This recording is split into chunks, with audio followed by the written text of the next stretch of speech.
Hello students, welcome to ज्ञान लक्ष्य classes. आज की वीडियो में हम कुछ और मोस्ट इम्पॉर्टेंट प्रश्नों को जानेंगे। और मोस्ट इम्पॉर्टेंट प्रश्नों को हमने इस वीडियो के पहले पार्ट में समाप्त कर लिया है और इसका सेकंड पार्ट है। यदि आपने इसका पहला पार्ट नहीं देखा है तो जाकर ज़रूर देखिए। चलिए शुरू करते हैं। ये अगला प्रश्न है, संख्याओं 120 और 315 का लासा ज्ञात कीजिए। अब इसका लासा ज्ञात करने के लिए हमको इसका गुणनखंड ज्ञात करना पड़ेगा। चलिए इसका सबसे पहले गुणनखंड ज्ञात करते हैं। देखिए,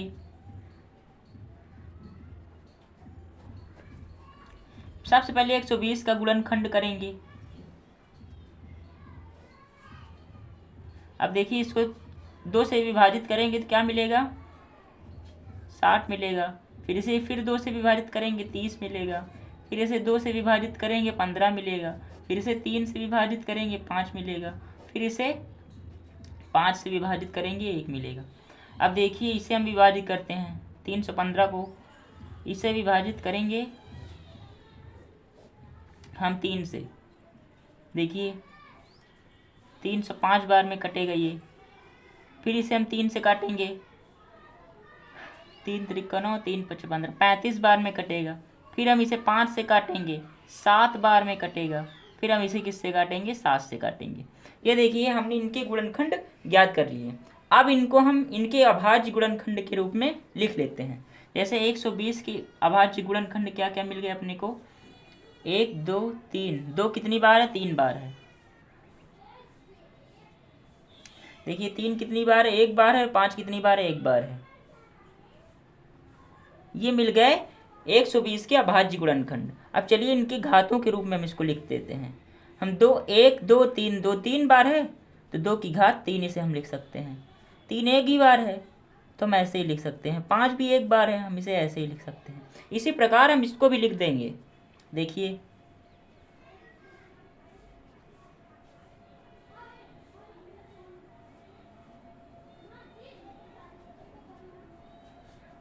अब देखिए, 3 2 बार है, 3 की पावर 2 लिख दिए हम। 5 1 बार है, 1 लिख दिए। 7 1 बार है, 1 लिख दिए। तो देखिए, तो इसका लासा क्या होगा, लासा लासा बोलिए या एलसीएम बोलिए, वही बात है। 120 और 315। अब लासा क्या होगा। अब देखिए, इसमें कितनी अभाज्य संख्याएं हैं, 2 है, 3 है, 5 है और 7 है। इसके अलावा और कोई और संख्या नहीं है। तो हम इसी को लिख लेते हैं, 2 3 5 और 7। हम देखिए लासा में क्या करते हैं, वो अभाज्य गुणनखंडों का अधिकतम घात लेते हैं। अब देखिए, 2 है, 2 की अधिकतम घात दोनों में क्या दिख रहा है, 3 दिख रहा है। 2 की अधिकतम घात 3 ले लेंगे। अब देखिए, 3 की दोनों की अधिकतम घात क्या है, यहाँ 3 की घात 1 है, यहाँ 3 की घात 2 है। हमको अधिकतम घात लेनी है तो यहाँ ये वाला लेंगे हम, 3 की घात 2। अब देखिए, 5 दोनों में 5 की अधिकतम घात 1 है तो 1 ही लेंगे। और 1 में हम 1 लगाएं चाहे ना लगाएं वही बात होती है। अब 7 ही 1, 7 की अधिकतम घात भी क्या है, 1 है। तो हम लोग क्या लेंगे, 7 ही लेंगे। अब देखिए, 2 की घात 3 का मतलब होता है कितना, 8। और 3 की घात 2 का मतलब क्या होता है, 9। अब देखो, इसका मल्टीप्लाई कर देंगे, 5 सते 35। अब देखिए, इन सभी का हम लोग क्या कर देंगे, गुणा कर देंगे। 8 नवा 72 और 35। अब हम क्या करेंगे, इस 35 का 72 में गुणा कर देंगे। देखिए, हम 35 और 72 का गुणा कर देंगे तो हमको मिल जाएगा कितना, 2520। यही हमारा हो गया एलसीएम। अगला प्रश्न है, संख्या 6, 72 और 120 का अभाज्य गुणनखंडन विधि द्वारा एचसीएफ और एलसीएम ज्ञात कीजिए। इस प्रश्न में इन सभी संख्याओं का हमें एलसीएम और एचसीएफ ज्ञात करना है। तो चलिए, सबसे पहले हम इन सभी संख्याओं का अभाज्य गुणनखंड ज्ञात कर लेते हैं। तो सबसे पहले हमें यही करना है। सबसे पहले 6 का अभाज्य गुणनखंड अभाज्य गुणनखंड करते हैं। इसे 2 से काटेंगे, 3 बार में कटेगा। फिर 3 1 बार में। अब देखिए, 72 का करते हैं। इसे 2 से डिवाइड करेंगे, 36 आएगा। फिर इसे 2 से डिवाइड करेंगे 18 आएगा, फिर इसे 2 से डिवाइड करेंगे 9 आएगा। अब ये 3 से डिवाइड होगा, इसे 3 से डिवाइड करेंगे 3 आएगा, फिर इसे 3 से डिवाइड करेंगे 1 आएगा। अब हम 120 को करते हैं। देखिए इसे 2 से करेंगे 60 आएगा, फिर इसे 2 से डिवाइड करेंगे 30 आएगा, फिर इसे 2 से डिवाइड करेंगे 15 आएगा। अब ये 2 से डिवाइड नहीं होगा, अब ये 3 से होगा। अब इसे 3 से डिवाइड करेंगे 5 आएगा, और 5 को 5 से डिवाइड करेंगे 1 आएगा। अब हम इसके अभाज्य गुणनखंडों के रूप में इन्हें लिख लेते हैं। देखिए 6 को हम लिख लेते हैं 2 गुणे 3। 72 को क्या लिख सकते हैं, 2 कितनी बार इसमें, 1 2 3, 3 बार 2 है। देखिए 72 में 2 3 बार है, 3 2 बार है, और 3 2 बार है। 120 में देखिए 2 कितनी बार है, 1 2 3, देखो 3 बार इसमें भी 2 है, 3 1 बार है, 5 भी 1 बार है। अब इनको घातों के रूप में हम लिख लेते हैं। देखिए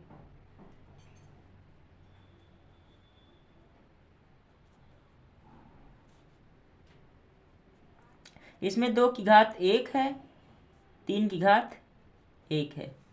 इसमें देखिए 2 3 बार है, तो इसको हम लिख सकते हैं 2 की घात 3। 3 2 बार है, तो इसे हम लिख सकते हैं 3 की घात 2। अब इसमें देखिए 2 3 बार है, तो इसे लिख सकते हैं 2 की घात 3। 3 1 बार है, 3 की घात 1। 5 1 बार है, 5 की घात 1। अब इन सभी संख्याओं का हम HCF ज्ञात करेंगे। तो HCF देखिए, HCF ऑफ 6 72 120। अब देखिए HCF वही होता है जो तीनों संख्याओं में क्या हो, कॉमन हो, तीनों में आए। देखिए ये 2 इसमें भी है, ये 2 इसमें भी है, और ये 2 इसमें भी है, तो इसे हम ले लेते हैं। अब देखिए ये 3 इसमें भी है, ये 3 इसमें भी है, ये 3 इसमें भी है, इसे भी ले लेते हैं। और देखिए 5 यहाँ है, लेकिन इन दोनों में 5 नहीं, तो इसलिए इसे हम ले लेंगे। अब चलिए इनका गुणा कर देते हैं। 2 3 जा 6, तो इसका LCM आ गया 6। अब हम इसका क्या निकालेंगे, LCM निकालेंगे। HCF आ चुका है। LCM of 6 72 120।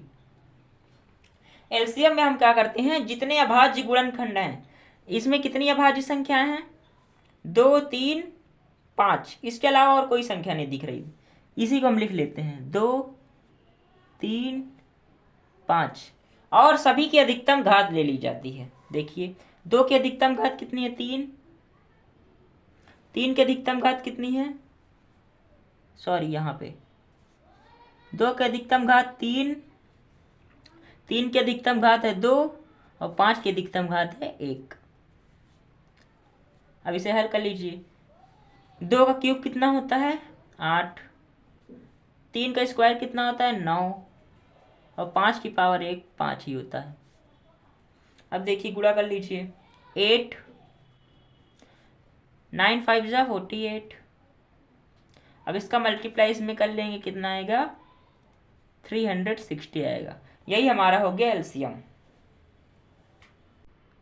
चलिए अगला प्रश्न देखते हैं। इस प्रश्न में भी हमको LCM और HCF ही निकालना है। उसी प्रकार इसका भी हम इन सभी संख्याओं का क्या निकाल लेंगे, गुणनखंड निकाल लेंगे। चलिए देखते हैं। सबसे पहले 21 15 12 12 15 21, तीनों संख्याओं का क्या निकाल लेंगे, अभाज्य गुणनखंड निकाल कर लेंगे।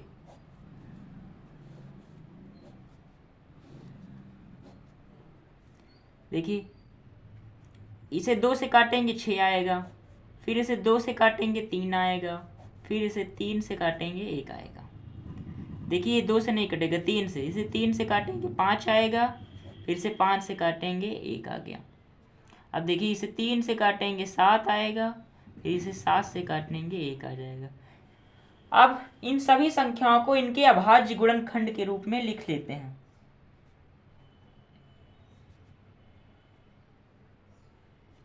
देखो 12 में कितने 2 हैं? 2 बार 2 है, 1 3 है।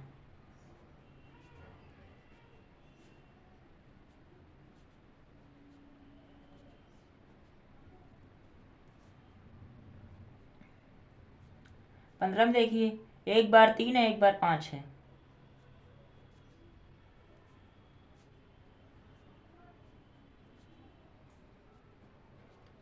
इक्कीस में देखिए 1 बार 3 है, 1 बार 7 है।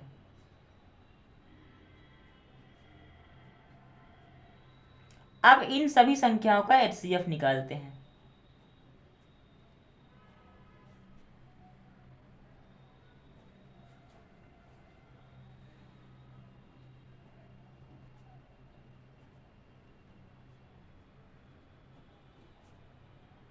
देखिए एचसीएफ वही होता है जो तीनों में क्या हो, उभयनिष्ठ हो।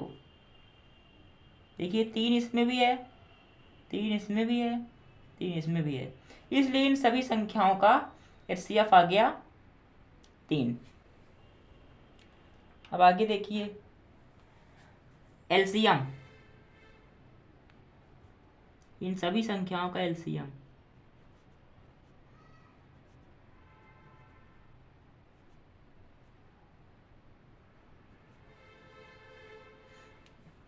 एलसीएम में हम पहले सभी अभाज्य संख्याओं को लिख लेते हैं। देखिए इसमें कितनी अभाज्य संख्या हैं? 2 है, 3 है, 5 है और 7 है। लिख लेते हैं। 2 है, 3 है, 5 है और 7 है। अब देखिए 2 की अधिकतम घात कितनी है? 2 की अधिकतम घात 2 है, लिख लेते हैं। 3 की अधिकतम घात 1 है, 5 की अधिकतम घात 1 है और 7 की भी अधिकतम घात 1 है, तो इसे ऐसे ही रहने देते हैं। चलिए 2 की घात 2 मतलब 4। अब इन सब का आपस में गुणा कर लेते हैं। देखिए 3 पचे 15, 15 सते 105। अब इसका इसमें मल्टीप्लाई कर देंगे तो आ जाएगा 420। यही अपना हो गया। अगला प्रश्न दे रखा है, यदि 65 और 117 के एचसीएफ को 65p माइनस 117 के रूप में व्यक्त किया जाए तो p का मान ज्ञात कीजिए। यह प्रश्न भी बहुत इंपॉर्टेंट है। चलिए इसे सॉल्व करते हैं।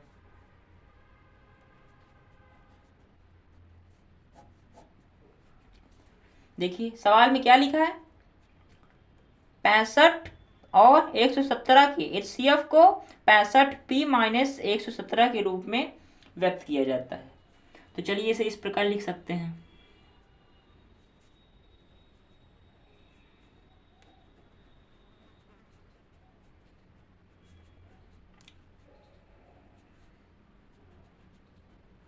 किस रूप में लिखा जा सकता है इसे? इस रूप में।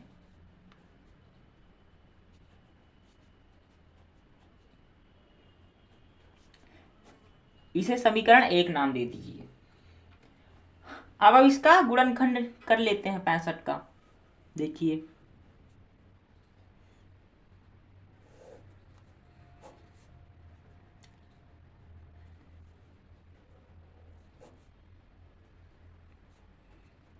एक 117 को भी कर लेते हैं।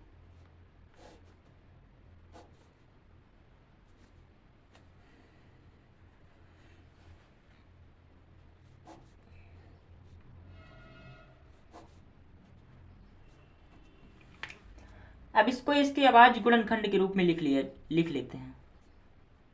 5 एक बार है, 13।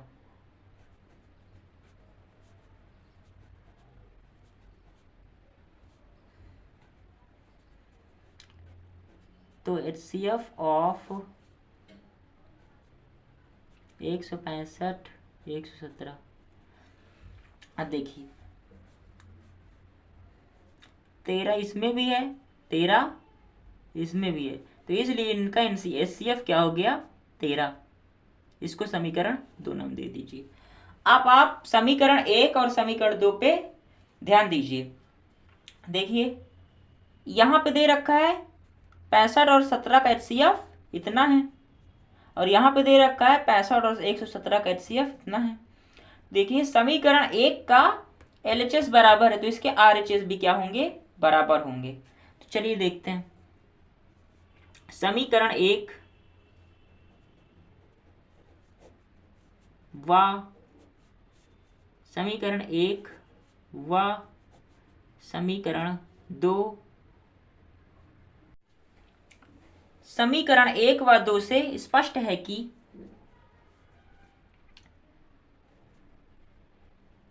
65p माइनस 117 बराबर होगा 13 के। अब देखिए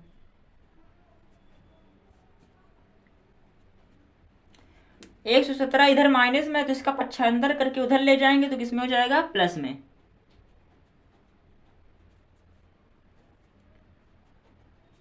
अब दोनों को जोड़ देंगे 130 आ जाएगा। अब इसे काट देंगे तो P का मान आ गया 2। यही आंसर हो। अगला प्रश्न दिया गया है कि माशा 99, 153 इतना दिया 9 हो तो लासा 99, 153 ज्ञात कीजिए। मतलब ये कहना चाह रहा है 199 और 153 का मासा 9 दिया हुआ है, तो 99 और 153 का लासा ज्ञात कीजिए। इसके लिए एक सूत्र होता है, देखिए ये सूत्र है इसका। पहले हम इसे लिख देते हैं। क्या दिया है, मासा 99, 153 बराबर 9, ये हमको दे रखा है। अब देखिए सूत्र होता है क्या, A गुणे B बराबर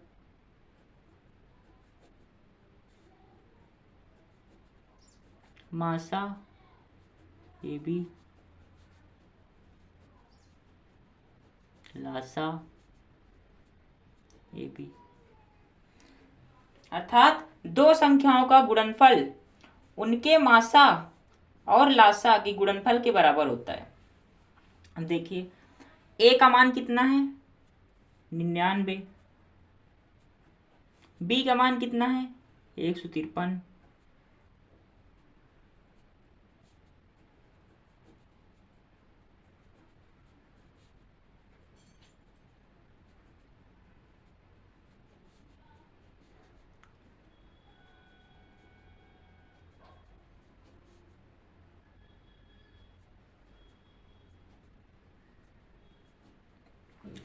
इसे वैसे ही लिख लेते हैं।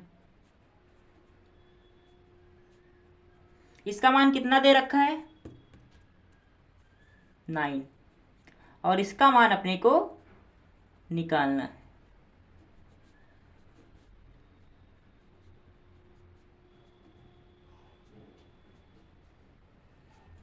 अब देखिए इसे काट देते हैं। अब इसका इसमें क्या कर देते हैं, गुणा कर देते हैं।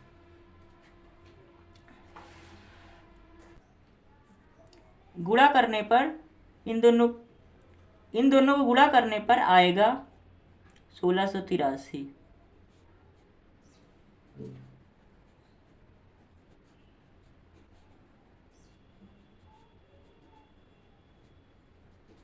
इसलिए 99 और 153 का लासा आ गया 1683।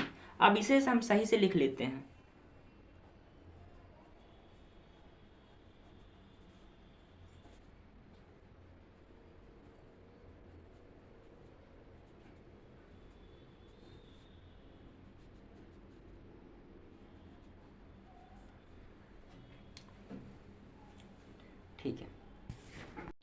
इन सभी प्रश्नों में यदि आपको कोई भी डाउट हो तो कमेंट बॉक्स में ज़रूर लिखें, हम आपका पूरा डाउट क्लियर करेंगे। यदि आपने पार्ट 1 और पार्ट 2 नहीं देखा है तो ज़रूर देखिए, उसमें हमने महत्वपूर्ण प्रश्नों को बता रखा है। अगली वीडियो में हम चैप्टर 2 के मोस्ट इम्पॉर्टेंट प्रश्नों को देखेंगे। तब तक के लिए धन्यवाद, मिलते हैं नेक्स्ट वीडियो में।